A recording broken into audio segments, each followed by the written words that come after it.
Welcome to my YouTube channel. আরো কয়েক minute শুনবেন। তিনটা মসজিদে নিয়ত করে যাওয়া যায়। এক নম্বরে মসজিদে হারাম, এক নম্বরে কি ইন্না আউওয়ালা বাইতিন উদিআ লিন-নাসি লাল্লাযী বিবাক্কাতা মুবারাকা। সর্বপ্রথম যেই ঘরটা আল্লাহ তাআলা জমিনের মধ্যে স্থাপন করলেন ওই ঘরটা হলো মসজিদুল হারামের মাঝখানের কাবা ঘর। এই ঘরটা অবস্থিত যেই শহরের মধ্যে, শহরের নাম বাক্কা, এখনকার নাম মক্কা। সুবহানাল্লাহ পড়েন। মক্কার আগের নাম বাক্কা। কোরআনে বাক্কার কথা আছে এবং হজ উমরা করতে গেলে দেখবেন যে অনেক হোটেল আছে, হোটেলের নাম ফুন্দুক বাক্কা। ফুন্দুক বাক্কা মানে বাক্কা হোটেল। মক্কার আগের নাম কি? বাক্কা। এখান থেকেই বিষ্ণু ঈসা ইসলাম ইসরা শুরু করেছেন। মেরাজের আগের ধাপ নাম ইসরা। এই মসজিদে 1 রাকাত নামাজ পড়লে 1 লক্ষ রাকাতের সওয়াব দেয় কে? সুবহানাল্লাহ কইতে পারলেন না? পৃথিবীর আর কোন মসজিদে 1 রাকাত পড়লে 1 লক্ষ রাকাতের সওয়াব হয়? আপনাদের 201 গম্বুজে পড়লে, বাইতুল মুকাররম, পৃথিবীর কোন মসজিদে পড়লে হবে?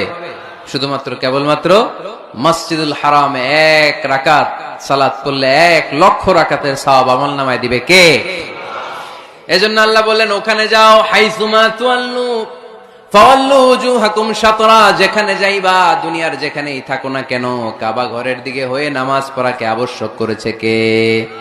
পৃথিবীর যেখানেই যান, কোন দিকে হয়ে নামাজ পড়বেন? কাবা, টু দ্য ডাইরেকশন অফ কিবলা। আপনি অবাক হবেন, অস্ট্রেলিয়ায় একটা শহর আছে সিডনি। এই সিডনি শহরে একটা জঙ্গল আছে। এই জঙ্গলে একটা গাছ আছে, যে গাছটা মানুষের মতো রুকু করে আছে, টু দ্য ডাইরেকশন অফ কিবলা, তাও কিবলামুখী হয়ে। পত্রিকার কাটিং দেখেছেন না আপনারা? অনেক ক্যালেন্ডারেও আছে।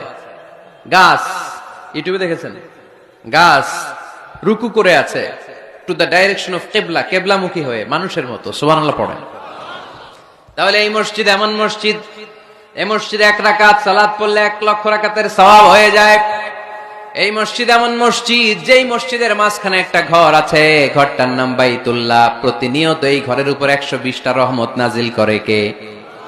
60টা রহমত নাজিল হয় যারা কাবা ঘরের চারদিকে তাওয়াফ করতে থাকে। 40 লিল মুসাল্লিন, 40টা রহমত নাজিল হয় যারা কাবা ঘরের চারদিকে নামাজ পড়তে থাকে। 20 লিন নাযিরিনা ইলাল কাবা, বাকি 20টা সওয়াব নাজিল হয় যারা শুধু কাবা ঘরের দিকে তাকিয়ে থাকে। কাবা ঘরের দিকে তাকায় থাকলে সওয়াব। সুবহানাল্লাহ বললেন না? আন-নাযার ইলাল কাবা, 3 জিনিসের দিকে তাকালেই সওয়াব। কয় জিনিস? জোরে বলেন। 1 নাম্বার আন-নাযার ইলাল মুসহাফ, কোরআনের দিকে তাকালেই সওয়াব, পড়া লাগবে না, পড়লে তো সওয়াব আছে, তাকানো মাত্রই। 2 নাম্বার আন-নাযার ইলা ওয়াজহিল ওয়ালিদাইন, মা বাবার চেহারা। মা বাবার খেদমত করলে তো সওয়াব আছেই, টাকা দিলে তো সওয়াব আছেই, কিন্তু মা বাবার চেহারার নজরের দিকে যদি রহমতের নজরে একবার তাকান, একটা কবুল হজ করলে যেই সওয়াব, ওই সওয়াব আমল নামাই দিবে কে? মা বাবা এমন জিনিস আমরা চিনলাম না। আমরা পীর সাহেবের দরবারে লাউ নিয়ে যাই আর গান গাই, সাদের লাউ বানাইলো মোরে, আগা খাইলাম, ডগা খাইলাম, খাইলাম না ডুগডুগি না। তো কই লাউ নিয়ে যান আপনি, কই হাদিয়া নিয়ে যান? আসল পীর সাহেব তো আপনার ঘরে। আপনার আব্বা সবচেয়ে বড় পীর সাহেব, আপনার আম্মা জান আপনার জন্য সবচেয়ে বড় পীর সাহেব। গোটা বিশ্বের সব পীর সাহেব যদি 50 বার করে কোরআন খতম দিয়ে 1 গ্লাস পানির মধ্যে ফু দেয়, আর আপনার আব্বা শুধু বিসমিল্লাহ বলে যদি 1 গ্লাসের পানিতে ফু দেয়, ওই গ্লাসের পানির ফুটা আল্লাহর কাছে কবুল হয়ে যাবে। এজন্য বিশ্বনবী বলতেন, জান্নাতু তাহতা আকদামি উম্মাহাতিকুম। ও দুনিয়ার মানুষেরা শোনো, দুনিয়ার পুরুষ মানুষদের পায়ের নিচে থাকে জুতা, জুতার নিচে থাকে বালু আর মাটি, আর দুনিয়ার বুকে এক একটা মায়ের পায়ের নিচে থাকে তার সন্তানদের জান্নাত। ওগো মা তুমি এই ধরনের শ্রেষ্ঠ নেয়ামত, তোমারই পদ তলে রয়েছে জান্নাত। ওগো মা তুমি এই ধরনের শ্রেষ্ঠ নেয়ামত, তোমারই পদ তলে রয়েছে জান্নাত। সুবহানাল্লাহ পড়েন। কি মা? এই মারে আমরা চিনি না। লাউ কাতাআতা জিলদাক, তোমার গায়ের চামড়া কেটেও যদি মাকে জুতো বানিয়ে দাও, ওই যে ছোটবেলায় দুধ খাইছিলা, 1 ঢোক দুধের শোধ আদায় হবে না। 1 ঢোক দুধের শোধ আদায় হবে না। ওই মা তিনবার বললেন আল্লাহ রাসূল এই মায়ের কথা। কয়বার? আল্লাহ হাবিব বললেন মা মা মা, তারপরে মা কয়বার? বাবা কয়বার?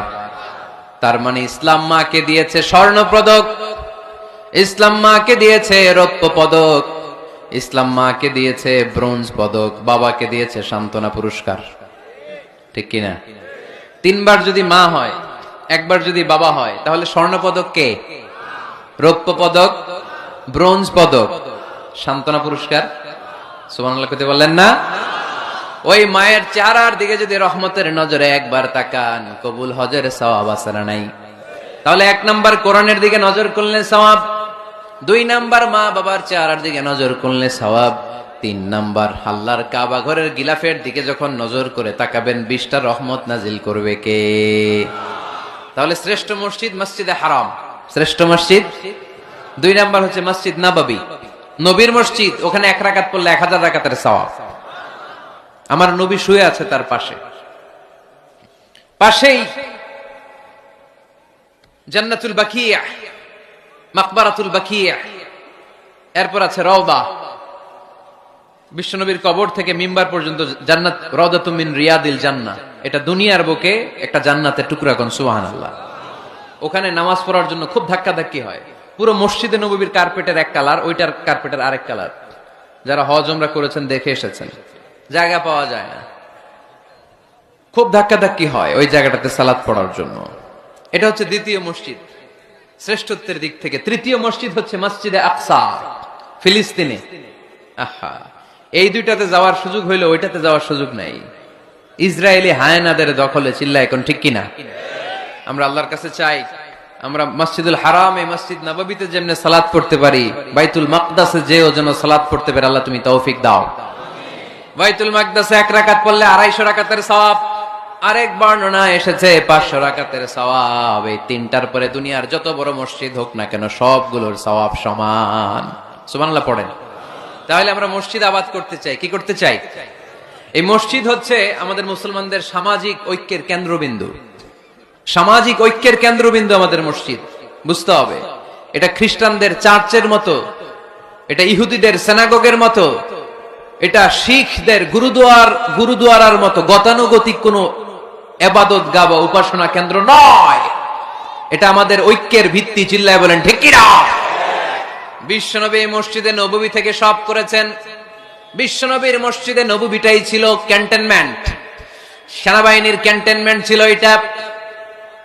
বিশ্বনবীর মসজিদে নববী ছিল গণভবন, আমার নবীর মসজিদে ছিল বঙ্গভবন। এইখানেই ছিল সুপ্রিম কোর্ট, হাই কোর্ট। এখানে বসেই বিশ্বনবী যুদ্ধের জন্য সেনা প্রেরণ করতেন। এখানে বসেই বিশ্বনবী বেকারদের কর্মসংস্থান করতেন। এখানে বসেই বিশ্বনবী বিধবা নারীদের জন্য ভাতার ব্যবস্থা করে দিতেন। এই মসজিদের মধ্যে বসেই বিশ্বনবী আহলে সুফার সাহাবীদেরকে হাদিসের শিক্ষা দিতেন।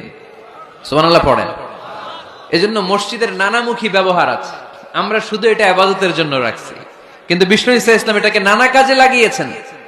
আমাদের মসজিদগুলোকে আমরা শুধুমাত্র জিকির আর সালাতের জন্য নির্ধারণ করেছি, কিন্তু বিষ্ণু ঈসা ইসলাম নানামুখী কাজ এই মসজিদের ভেতরে করেছেন। মসজিদে নববী বাচ্চাদের জন্য উন্মুক্ত ছিল, নারীদের জন্য উন্মুক্ত ছিল, হিজরাদের জন্য উন্মুক্ত ছিল। সুবহানাল্লাহ কইতে পারলেন না? হিজরা আছে এলাকায়, টাঙ্গাইলে দেখলে কি করেন? টিটকারি মারেন, হাসেন। আপনাকে মারে? হ্যাঁ, ওরাই মারে। কি টাকা দাবি করে না?